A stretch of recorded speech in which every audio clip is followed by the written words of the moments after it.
Welcome to China in Focus. I'm Alice Tang in for Tiffany Meyer. Our top story. President Trump and Chinese leader Xi Jinping spoke by phone. No final TikTok deal has been reached, but China's tone is softening. Could this signal a breakthrough for U.S. users? We break it down. Defense front and center for Taiwan's president. He toured the island's largest defense trade show, meeting U.S. weapons maker like Lockheed Martin and Shield AI. TikTok is here to stay, but its algorithm is still keeping experts on alert.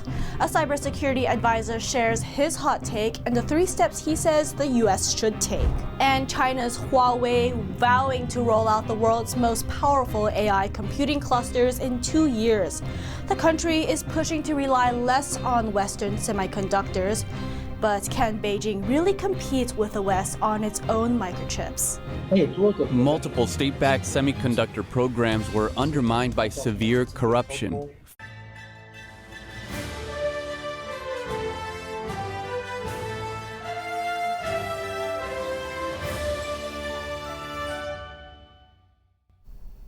After a phone call with Chinese regime leader Xi Jinping, President Trump says he'll meet Xi one-on-one at the APEC summit in South Korea.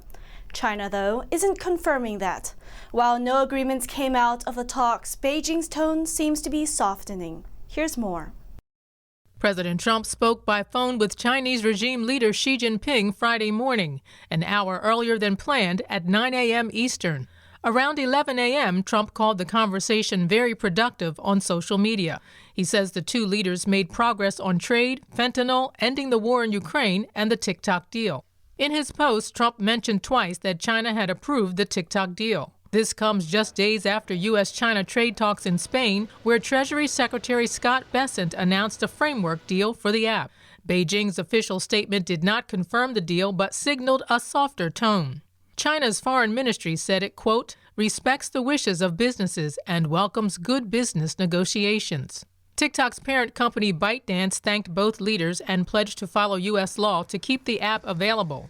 China also praised the recent talks as reflecting equality, respect, and reciprocity, a shift from Beijing's usual accusations of U.S. unilateralism and hegemony. And in a surprising addition, Beijing expressed gratitude to the U.S. for its support during World War II.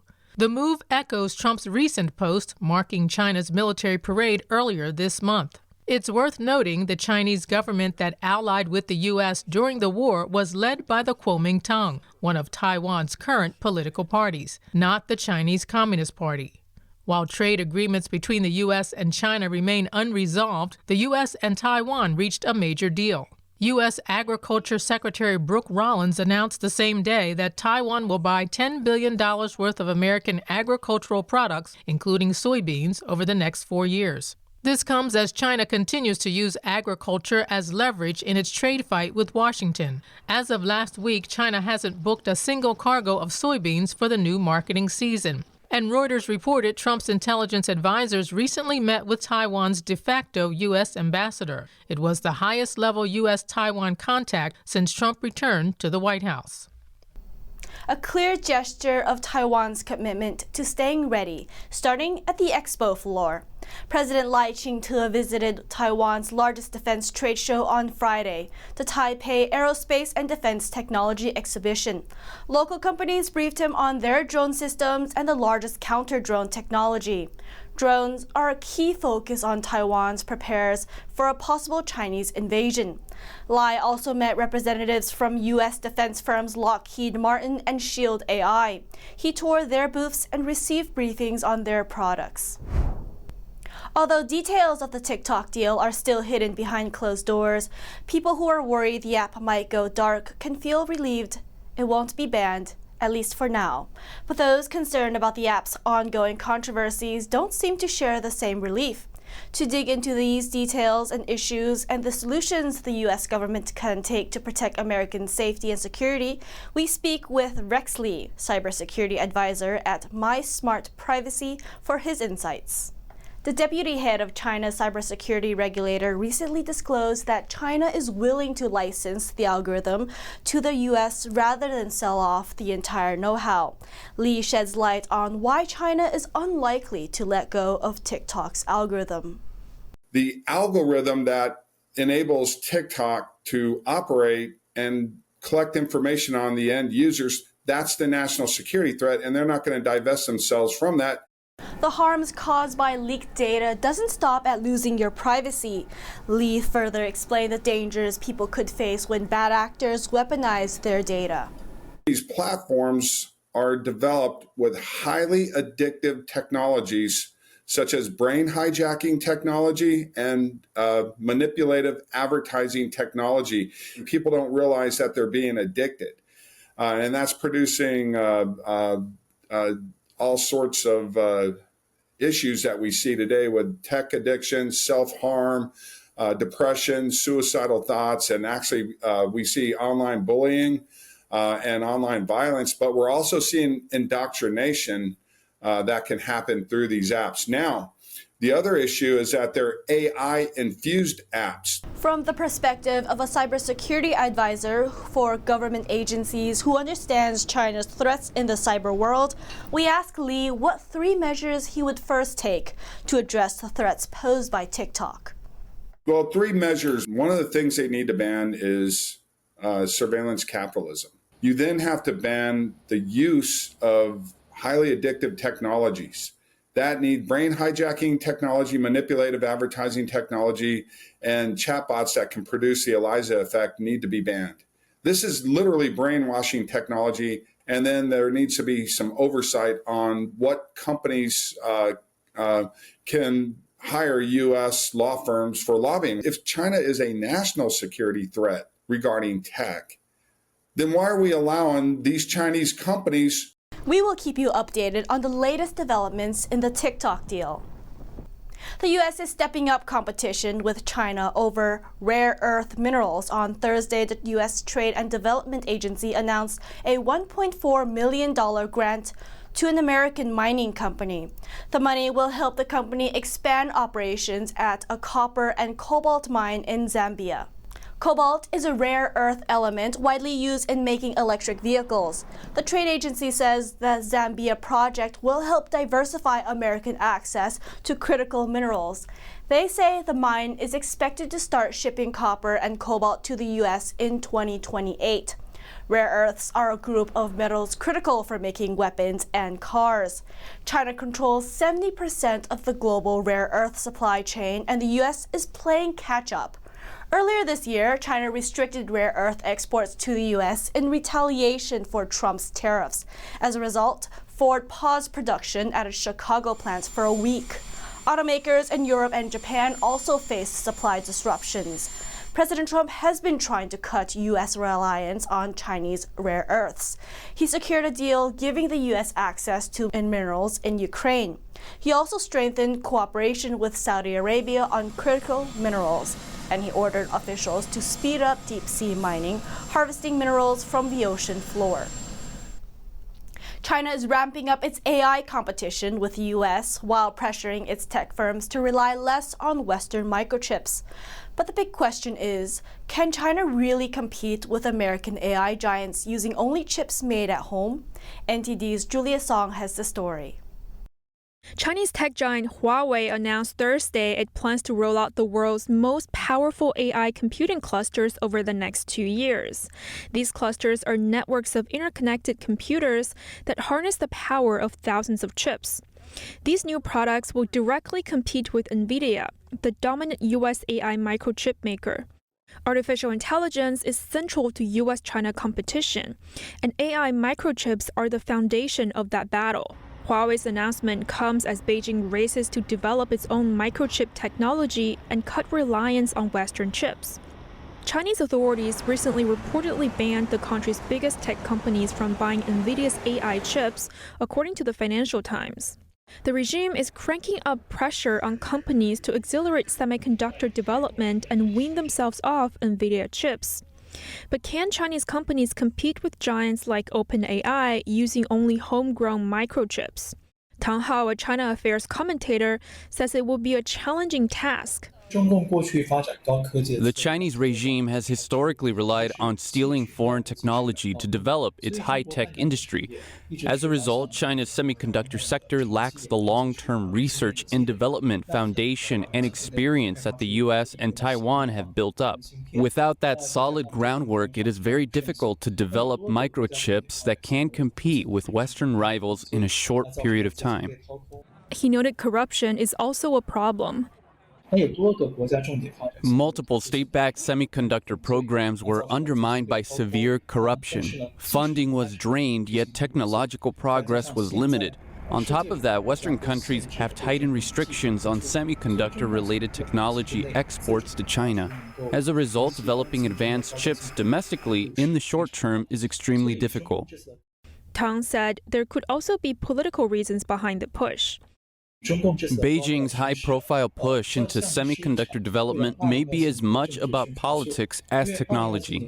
It could be aimed at 2027, the 100th anniversary of the founding of the Chinese regime's military, a possible window for a Taiwan invasion, and a key year for Xi Jinping's potential re-election. Developing advanced microchips is a national priority for the CCP. Tang notes that most leading Chinese chip makers are state-owned and controlled by the regime.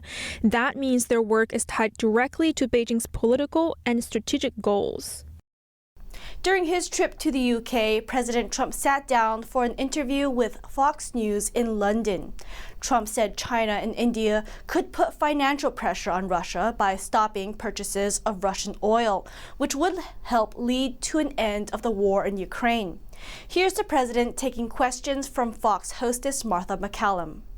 Very disappointed when they say sanctions. I don't mind sanctions, but when I do sanctions and people are buying oil from a person they shouldn't be buying oil from, I saw your post it the other makes day. it much different. You said you go first on China. You said we're doing sanctions 50% against India because they're the biggest or second biggest buyer of Russian oil. And we did that, and that's a big step. So when you talked to Starmer, did you say, let's get everyone on board? If you guys do sanctions on India and China, then we'll do that too. Well, if they did sanctions as an example, or tariffs, or whatever you want to call it, if they did that on China, I think the war would maybe end because China is by far the biggest purchaser of oil from Russia. The head of Britain's Foreign Intelligence Agency says there's no evidence that Russia's President Putin wants to negotiate peace in Ukraine. The comments came in a speech today by Richard Moore, chief of the Secret Intelligence Service, MIE. Here he is.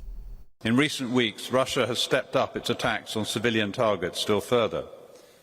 And there can be no equivalence between the suffering of the aggressor and the victim, but it's absolutely clear that Putin's lack of concern for human life extends also to his own people. Moore says Putin seeks to impose his imperial will by all means at his disposal. But the spy chief says Russia simply does not have the ability to fully subjugate Ukraine by force. Moore says even if Russia is grinding forward on the battlefield, it is at a snail's pace and at a horrendous cost. Moore says the Russian leader is mortgaging his own country future, for his own personal legacy and for what he called a distorted version of history. Moore was speaking at the British consulate in Istanbul after 5 years as head of MI6. He leaves the post at the end of September. Coming up, a Chinese national convicted in New York federal court on fentanyl trafficking charges faces sentencing on Friday. The case highlights China's role in America's deadly drug crisis. We have the details.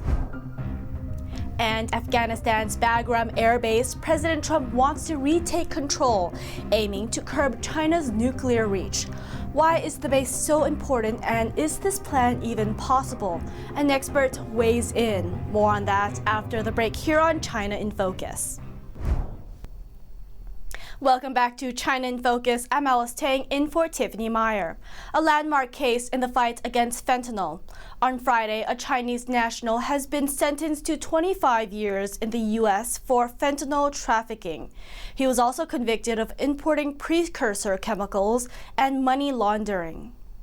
According to court documents, Wang Jingzhou worked for a chemical manufacturer based in the city of Wuhan in southern China. That company shipped more than 440 pounds of fentanyl precursors to the U.S. That's enough to kill 25 million Americans. Wang was arrested in Fiji 2 years ago during an in-person meetup with one of his buyers. But they turned out to be an undercover Drug Enforcement Administration agent. Wang was later extradited to New York for trial. The New York federal court noted that Wang was fully aware that his fentanyl shipments were headed for the United States. At Friday's court sentencing, the judge highlighted that fentanyl trafficking in the U.S. is a highly severe crime. It's the leading cause of death for young Americans. Wang was handed down 25 years in the U.S. for producing and selling fentanyl precursors. On top of that, he was also charged for his involvement in money laundering and faces 3 years of supervised release after the sentencing. Another individual involved in the case, Yi Chen, will be sentenced to 15 years. Meanwhile, the DOJ says it is still pursuing another Chinese national allegedly linked to the operation. These prosecutions mark some of the first U.S. indictments against Chinese fentanyl manufacturers. Officials stress that the case is only the tip of the iceberg. Last April, U.S. lawmakers said China under the Chinese Communist Party is, quote, the ultimate geographic source of the fentanyl crisis. Companies in China produce nearly all illicit fentanyl precursors. Earlier on Monday, President Trump sent Congress what he calls the majors list. Trump listed China among 23 countries tied to producing and transporting illicit drugs to the U.S. 5 of them were singled out for failing to crack down on these activities. They were Venezuela, Colombia, Afghanistan, Bolivia, and Burma. For the first time, President Trump said on Thursday that his administration is trying to retake Bagram Air Base in Afghanistan. The base fell under Taliban control after the 2021 U.S. withdrawal. He also referenced China, calling the air base, quote, an hour away from where China makes its nuclear weapons. To discuss it, we spoke with Lieutenant Colonel Darren Gobb. Gobb is a Black Hawk helicopter pilot for a former U.S. Army battalion commander who served 4 combat tours in Afghanistan. Darren, you operated out of this base for years. The president talked about how close it is to where communist China makes its nukes. How would a base like this be used if things did escalate to that point with China? Yeah, hey, thanks, Paul. The base has many potential uses, and geography, of course, is its greatest advantage. And it's not as simple as taking, being given the air base theoretically by the Taliban and then just occupying it with Air Force assets. You have to secure it and do a bunch of other things as well. But it is a perfect air base for doing something like that because it's essentially in the middle of nowhere and has most of what we left there behind when it comes to things like the security measures. They would have to be upgraded, but they could be left in place. But it's more than just China. If you just look at a map of where Bagram is and look at what it's close to, there are many directions you could take from Bagram that would give you significant reach into adversary type of nations, both west and north. But it wouldn't just simply be that airborne assets of various kinds. You could easily consider this an operating base where you'd find intelligence agencies and potentially other nations' intelligence agencies operating, because Afghanistan's gone back to being really a terrorist haven, frankly. And we need to keep an eye on it and see what else grows there again, so we don't have the same problem we had that led to 9/11 before. So lots of things can happen. Rather large air base can land almost anything. It's an incredible development, Darren, to hear the president talk about it. He said that they want something from the United States. He didn't clarify who they were. What did he mean? And that was in the context of the possibility of America getting this base back. But what do you think the president meant there by they want something from the United States so we can potentially get it back? Well, I mean, I can't be specific because I don't know the specifics of what he was talking about there regarding what they want, but it seems like most of the world seems to want from the United States some sort of concessions that come with financial benefits or food aid or things like that. And I wouldn't be surprised if something like that's on the table, but there could be something that they've transmitted through other agencies or people to Washington, D.C. about something very specific that we are not privy to yet. The question will be, is that something that we're willing to actually deal with? And is Bagram something that they're willing to give back to us as a result? And, do we really want to plant our people back in the middle of Afghanistan, where the rest of Afghanistan is controlled essentially by the Taliban and other warring gangs? Because it's not like Taliban controls every corner. So there would be a significant assessment to make about whether or not that airbase is actually something we can secure again and hold and make use of in a way that advances America's national security interests. Well, when the president says they, you're pretty confident he's talking about the Taliban. Those guys will have, don't want to say the final say here, but those are the guys who potentially want something. It could be them, or it could be those who are kind of like their controllers. And frankly, that is China. So I'm not really sure that I would count China in on that, because they're not going to want us back in Bagram in the first place. They enjoyed occupying it very quickly after we left. And of course, China's been in Afghanistan since I saw them personally in 2004. So I doubt you're going to see them advocating for it. The only thing truly left there would be the Taliban, but there may be an agency at play that I'm not aware of right now.